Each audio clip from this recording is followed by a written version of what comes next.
Isa na namang umaga na puno ng pag-asa mula sa salita ng Diyos.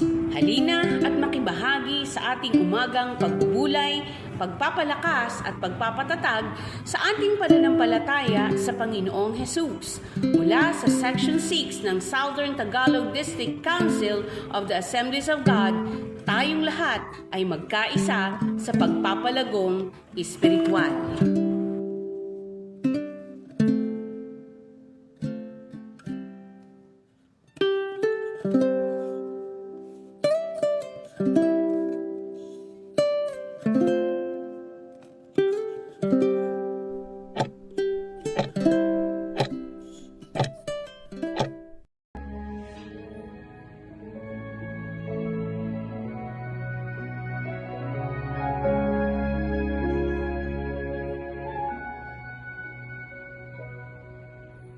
Praise the Lord. Purihin ang Panginoon sa umagang ito. Salamat sa Diyos pagkat muli tayong binigyan ng buhay, kalakasan, pag-iingat at muli sa buong maghapon, simulan natin ang pagbubulay ng salita ng Diyos. Awit 17 verse 8, ako'y bantayan mo ang paborito mong anak at palagi mong iingatan sa lilim ng iyong pakpak. Praise the Lord! Lubos tayong pinagpala sa umagang ito ng kanyang salita.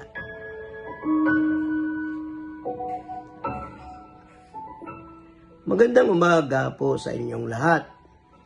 Alam ko po, ang bawat isa ay minsan ay dumadaan sa oras ng pangamba. Mga oras na tila walang kasiguraduhan ng bukas. Ngunit tulad ni Haring David, maaari tayong lumapit sa Diyos at manalangin. Sabi niya, ako'y bantayan mo, ingatan mo ako sa lilim ng iyong pakpak. Ito ay larawan ng pagtitiwala at pananampalataya na ang Diyos ang ating tagapagtanggol, kanlungan, at tagapag-ingat. Ang tema po natin ngayon ay ligtas sa lilim ng kanyang pakpak. Tingnan natin ang talata. Una, ang Diyos ang ating tagapagbantay. Walang makalulusot sa mata ng Diyos. Lagi siyang nagbabantay. Hindi natin maitatago ang anumang mga bagay kung ito man ay mabuti o masama, nahayag man o hindi. Lahat ito ay kita ng Diyos. Kaya nga, kapatid, tayo ay kanyang binabantayan. Sabi nga ng awit 121 verse 5, ang Panginoon ay tagapag-ingat mo. Ang Panginoon ay lilim mo sa iyong kanan. Kapatid, salamat. Mayroon tayong tagapagbantay. Hindi man natin nakikita, ngunit nariyan siya pagkat siya ay nangako na siya ang ating tagapag-ingat. Maniwala tayo pagkat siya ay buhay. Hindi siya nagbabago. Siya ay totoong Diyos. Siya ay makapangyarihan.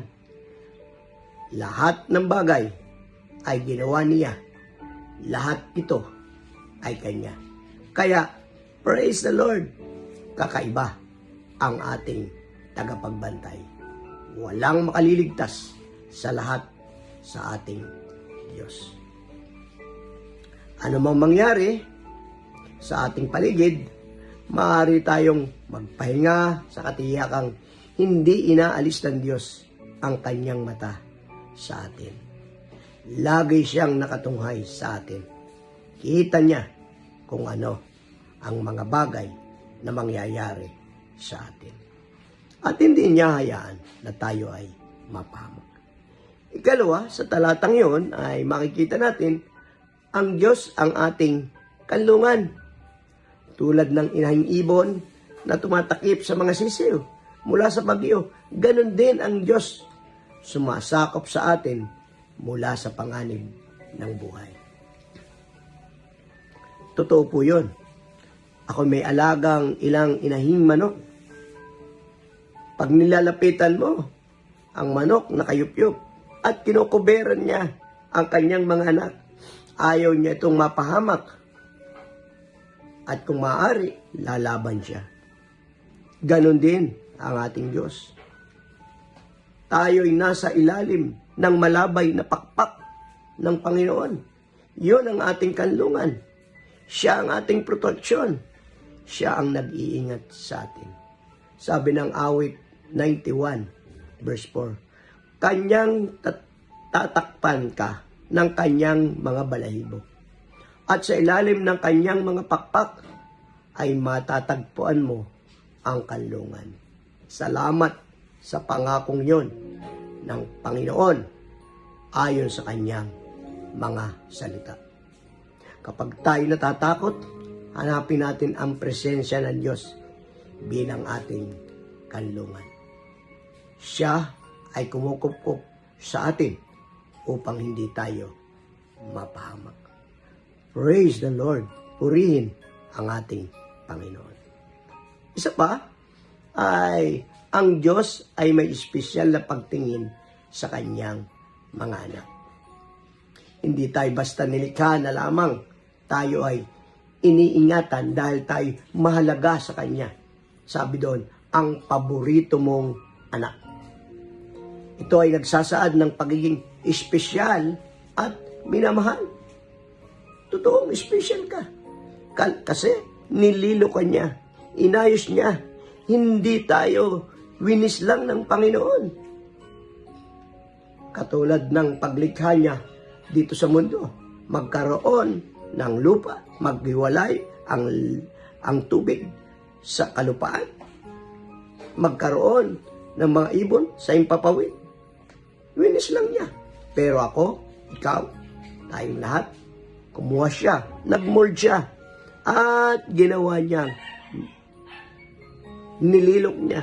At sabing ganyan, lalangin natin ang tao ayon sa ating wangis. Special ka, special ako, special ang bawat isa sa atin. Mismong ang nag-obra sa atin ay ang hari ng mga hari at Panginoon ng Panginoon. Kaya nga kapatid, huwag tayong magduda na tayo mahalaga sa Diyos. Mahal niya tayong lahat ng personal. Bago ako magtapos, nais kong magbigay ng isang ilustrasyon. May isang batang laging natatakot sa kulog. Tuwing may bagyo, agad siyang lumalapit sa kanyang ina at nagtatago sa ilalim ng kumot. Kahit hindi mawala ang kulog, panatag siya dahil kasama niya ang kanyang ina. Ganyan din tayo. Hindi mawawala agad ang unos ng buhay. Pero, ligtas at payapa tayo sa ilalim ng pakpak ng Diyos. Kaya nga mga kapatid, sa gitna ng mga pagsubok at panganib, lagi nating tandaan, ang Diyos ang ating tagapagbantay. Ang Diyos ang ating kanlungan. Ang Diyos ay espesyal at mahalaga sa kanyang paningin. Kaya huwag tayong mabahala, ligtas tayo sa lilim ng kanyang pakpak. Tayo po ay manalangin. Amang Diyos, salamat sa iyong salita na magpapaalala sa amin sa iyong pag-iingat at pagmamahal. Nais naming manahan sa lilim ng iyong pakpak at magtiwala sa iyong pagkalinga.